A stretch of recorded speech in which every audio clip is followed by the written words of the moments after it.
قومی دارالحکومت دہلی میں انڈیا گیٹ کے قریب CRPF کی پریڈ کی ریہرسل کی گئی۔ یوم جمہوریہ کی تیاریوں کے تحت جوانوں نے مکمل نظم و ضبط اور جوش و جذبے کے ساتھ مارچ پاسٹ کی مشق کی۔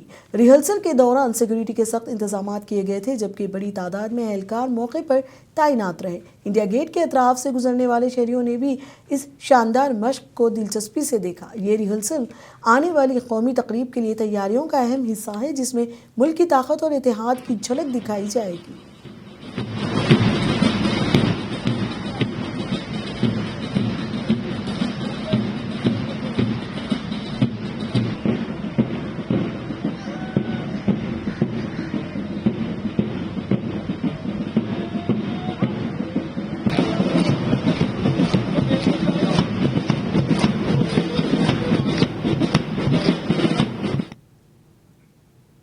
وزیر اعظم نریندر مودی نے ملک کی عوام کو نئے سال 2026 کی خوشیوں کی مبارکباد پیش کی اور معاشرے میں امن اور خوشحالی کے لیے نیک خواہشات کا اظہار کیا۔